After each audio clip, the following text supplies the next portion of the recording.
Olá, querido aluno, tudo bem com vocês? Espero que todos estejam bem. Hoje nós estamos indo para a última aula do 8º módulo. Que o Senhor possa continuar aí nos abençoando, nos fortalecendo, que Ele me use como instrumento para trazer a verdade dele sobre nós e que vocês tenham liberdade, que o Espírito Santo tenha liberdade para te trazer entendimento de tudo que for falado hoje nessa aula. Amém? Semana passada nós aprendemos sobre o declínio da igreja e hoje nós vamos falar sobre a restauração da igreja. Para começar falando sobre a restauração da igreja, é justamente para que a gente possa entender, né? Lembra que na última aula eu falei sobre o fato de que por mais que tenha pessoas que não levem o evangelho, a verdade de Cristo, ou que não entenda a verdade de Cristo e houve todo esse tempo, né, de desentendimento, de complicação no evangelho, pessoas que não conheceram a verdade, que foram atraídas de uma forma de interesses e não pela presença do Senhor. Mesmo que existam pessoas que pregam a mentira, Jesus jamais permitirá que o evangelho morra. Ele sempre vai levantar alguém para que esse evangelho continue, para que a palavra dele seja levada e pregada de forma eficaz. E hoje nós vamos justamente entender um pouquinho desse processo para chegar até nós, a restauração da igreja. Então, lá no ano de 1513, Leão X assume o papado aos 37 anos de idade. Seu pai presenciou o Papa Inocêncio VIII, que foi obrigado a nomeá-lo diácono de Santa Maria. Em Dominica, em março de 1489, quando tinha apenas 13 anos. Ele foi o último não sacerdote a ser eleito, né? O último que não tinha, né? Lembra que na outra aula a gente também aprendeu sobre o fato que as pessoas eram colocadas como papa não pelo seu mérito espiritual, cristão, enfim, mas por questão de política ou financeira. E ali realmente ia colocando pessoas que não tinham princípios e por isso ia desandando o evangelho. Ele era conhecido principalmente por ser o papa do início da Reforma Protestante. No ano de 1517, na Alemanha, a Igreja Católica vende indulgências para a construção da Basílica, né, que é o templo cristão de São Pedro, no tempo de Martinho Lutero. Por causa da construção da Basílica ali de São Pedro, o Papa, né, ele tem que fazer um esforço um pouquinho maior para poder construir esse templo católico ali, né, esse templo cristão. Então, para ele arrecadar dinheiro, para ele arrecadar fundos, eles chamam um cara ali que o nome dele era John Testzel, acredito que seja assim, que era conhecido, tinha uma péssima reputação, porém ele era muito bom para arrecadar fundos, para levantar dinheiro. Então, esse John, ele tem a ideia de arrecadar indulgências para que o povo pudesse praticamente comprar a salvação, comprar a paz das almas dos seus conhecidos, dos seus familiares. E ali esse John, eles criam um baú, né, de ouro, que as pessoas, na frente de uma cruz, as pessoas iam até ali, oravam, depositavam dinheiro para que aquelas almas fossem salvas, para que aquelas almas que talvez não alcançaria a salvação pudessem ser salvas. Não aceitou a Cristo, era errado, era pecador, tinha a vida toda errada. Então, os familiares iam até lá, os conhecidos, para comprar, digamos assim, a salvação daquelas pessoas. Então, diante da cruz foi colocado um grande cofre de ouro para receber o dinheiro. E, em seguida, o povo era induzido a tomar essas decisões, a tomar essas práticas, de várias maneiras, a comprar essas indulgências. Então, o povo era induzido a comprar essas indulgências em forma de pagar ali os pecados e limpar sua alma e salvar sua alma. Então, esse John, ele andava ali com um quadro do diabo, atormentando as almas no purgatório. O que era o purgatório? Era justamente um lugar de pagamento dos pecados. Então, as pessoas ali, elas eram atormentadas até que elas fossem redimidas, né? Tivesse a remissão dos pecados delas e elas fossem corrigidas dos seus pecados, então elas seriam libertas. E isso era o que era pregado e isso era o que o povo acreditava. Então, ele repetia constantemente uma frase que justamente ele deixou lá junto com o cofre de ouro. Estava escrita essa frase no cofre de ouro e ele repetia muito essa frase justamente para que o povo pudesse ser atraído a ir até lá no cofre, a rezar, a pedir pela alma daquelas pessoas, até às vezes para sua própria alma, e pagar ali os dinheiros que eles achavam que devia pagar. E a frase era escrita em alemão, mas traduzida ela estava escrita assim: assim que o dinheiro cair no cofre, assim que o dinheiro no cofre cai, a alma atribulada do purgatório sai. Então, as pessoas acreditavam realmente que se elas dessem dinheiro, elas seriam salvas. Na verdade, seriam libertas, né? Então, os ricos, eles davam fortunas, davam o dinheiro que eles tinham, davam porque eles tinham para dar.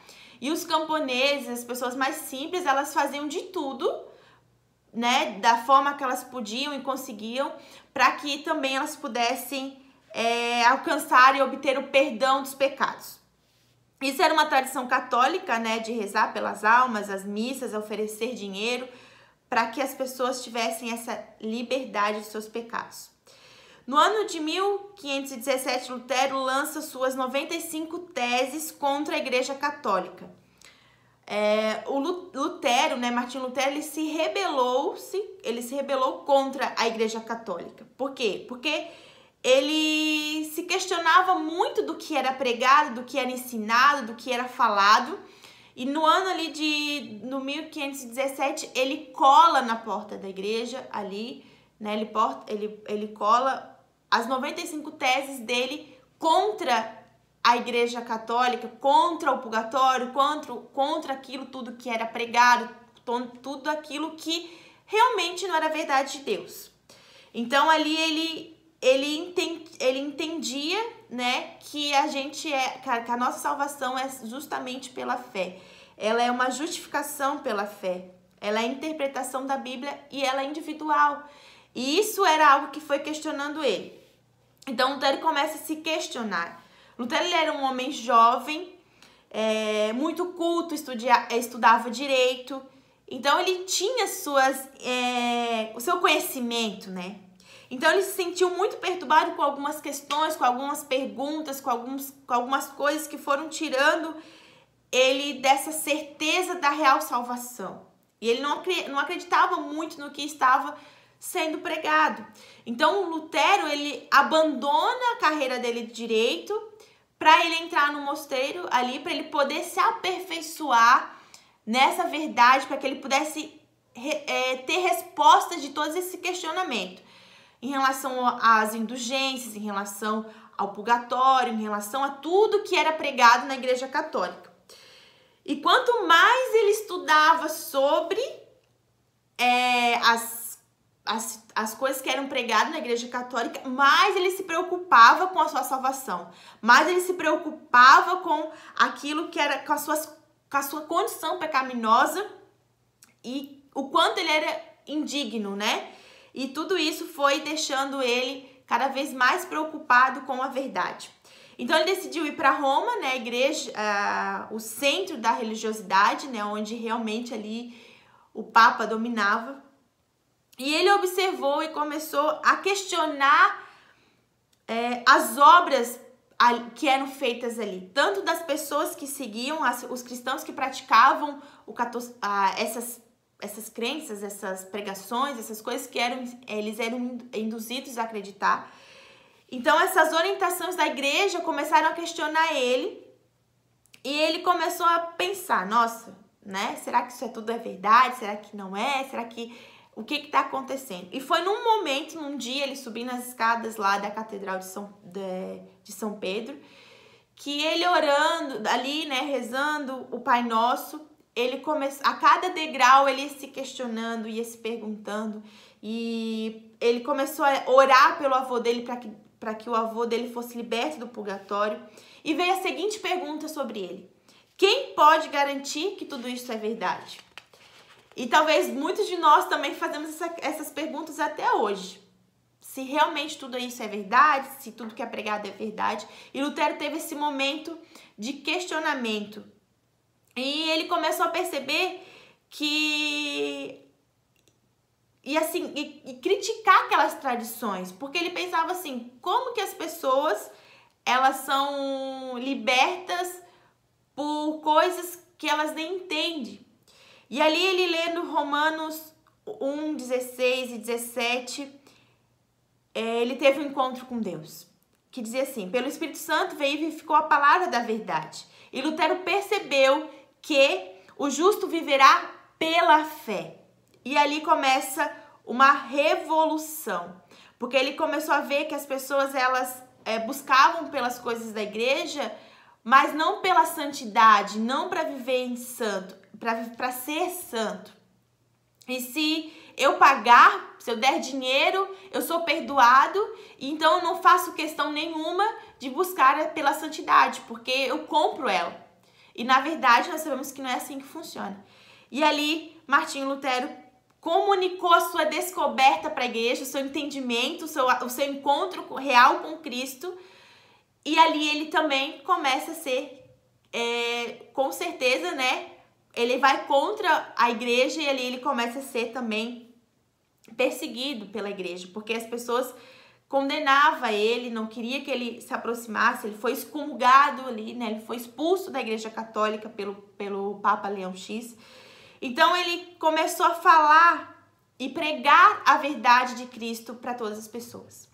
Então, Jesus, ele é o nosso único mediador perante Deus, que somente ele pode nos salvar a partir da nossa fé, que é a salvação individual. E ali ele começou a pregar a verdade para que nós possamos se aproximar de Jesus, para que a fé fosse gerada no coração daquele povo.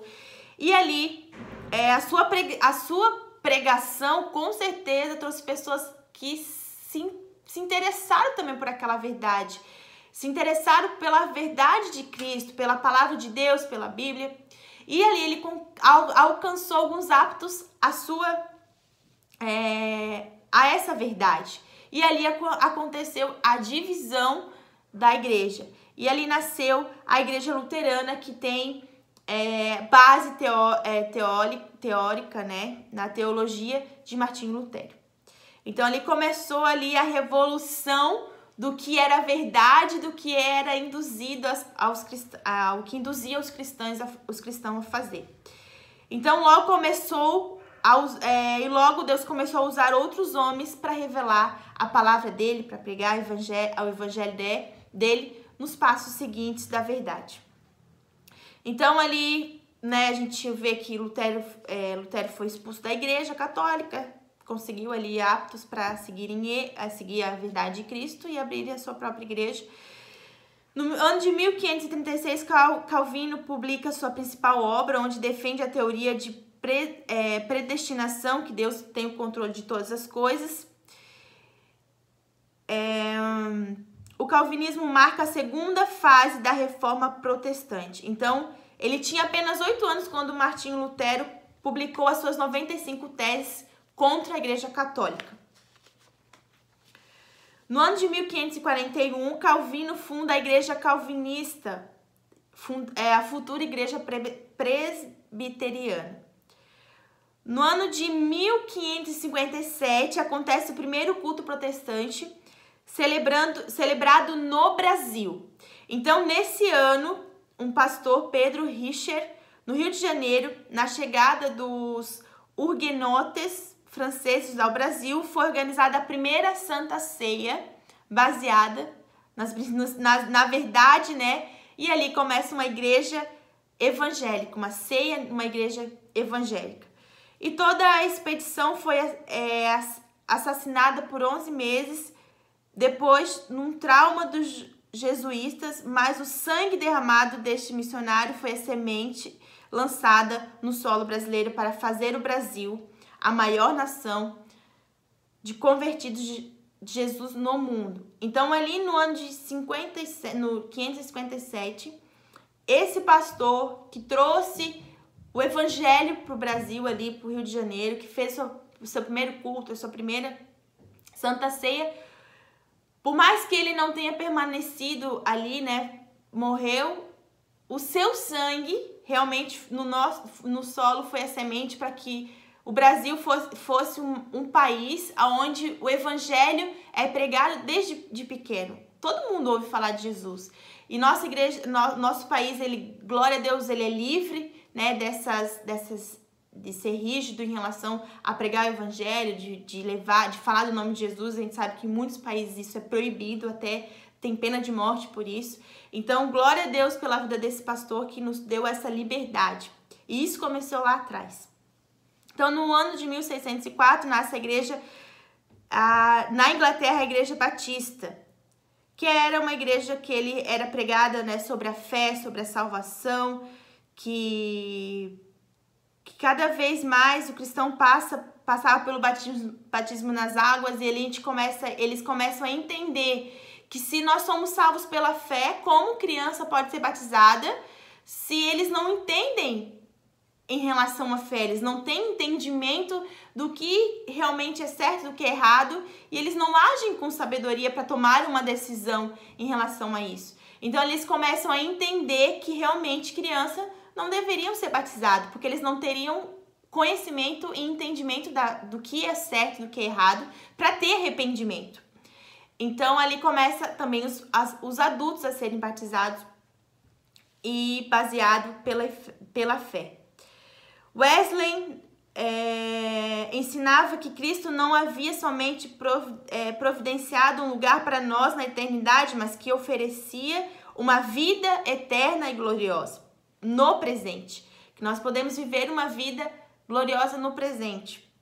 Se estamos em Cristo, somos novas criaturas e temos responsabilidade de viver como novas criaturas. Isso depende de nós. Viver como Cristo, viver para Cristo. Isso foi no ano de 1730. Instituiu-se a disciplina e um método no estudo da Bíblia, dando origem à Igreja Metodista, movimento religioso cristão de princípios muito rígidos baseados na Bíblia e na fé.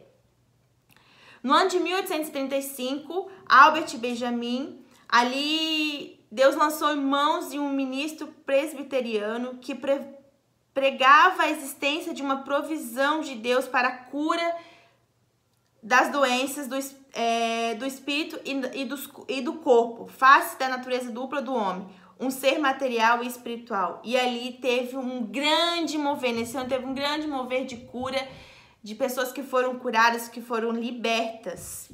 No ano de 1905, no início desse século, irrompeu um avivamento no país de Gales. E ali teve, né, muitas pessoas que foram batizadas, que tiveram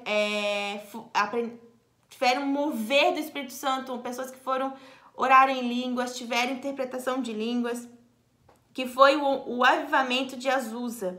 Os cristãos começaram a falar em línguas e forte manifestação do Senhor houve sobre aquele lugar. E ali veio o batismo do Espírito Santo, veio experiências que aquele povo foram cheios, foram encharcados para levar do seu evangelho. Nos anos 50 e 60 houve a maior onda de cura divina da história da igreja. Na década de 70 começou uma forma forte a cura interior e quebra de maldição. No fim do século XX foi marcado pela restauração da salvação em massa e grande avanço. Então, no final de 2000 aí, houve um grande mover do Senhor, uma restauração da salvação, da verdade de Cristo, do evangelho, de tudo que pode acontecer. Se você perceber, né, eu falei aqui de forma muito rápida, muito breve, mas na folhinha de vocês no PDF, ali você vai poder ver os nomes desses caras que fizeram história em relação ao evangelho, que trouxeram o mover do Senhor sobre a terra, homens que foram usados poderosamente por Deus, porque eles tiveram uma atitude de buscar pela verdade, de crer no Senhor. Glória a Deus pelo Martinho Lutero, que lá atrás, mesmo diante de todas as verdades, Deus de uma forma encontrou ele e viu o coração dele para que hoje nós possamos viver um evangelho liberto. não baseado em regras mundanas ou em regras por homens, mas na verdade de Cristo. E todas essas pessoas foram peças fundamentais para que hoje o evangelho fosse pregado de forma correta.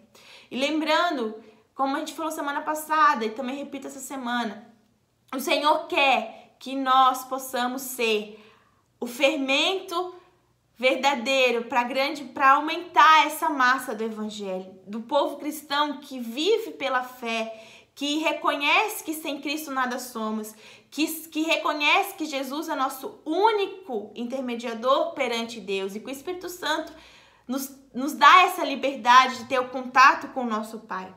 Então o Espírito Santo, ele nos chama, assim como lá atrás o Senhor tocou Martinho Lutero, assim como lá atrás o Senhor tocou a vida de Wesley e tantos outros homens que foram usados. E se você for entrar aí para estudar sobre a história da Rua Azusa e de todas as coisas que foram feitas, grandes moveres do Senhor, você vai ficar impactado com o que o Senhor fez, da quantidade de pessoas que se converteram, pela quantidade de pessoas que foram curadas e foram transformadas.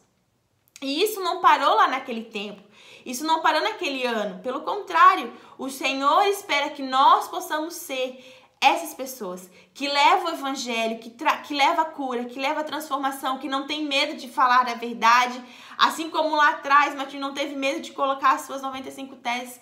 Nós não podemos ter medo de falar da verdade de Cristo, de pregar o evangelho. E o Senhor conta conosco para esse mover. O Senhor conta conosco para que a igreja do Senhor seja aumentada, que nós possamos ser ali o fermento para que essa massa aumente, para que as pessoas cresçam em estatura e em graça, para que as pessoas tenham um encontro com Jesus verdadeiro, entendendo que não é uma troca de interesses, que não é nós querer pagar pela nossa salvação ou pagar pela salvação de alguém, mas que somente Jesus, sem preço nenhum, sem busca nenhuma, porque o maior preço ele já pagou na cruz, nos dá a salvação. E nós só precisamos crer e ter fé para que nós possamos alcançar essa salvação.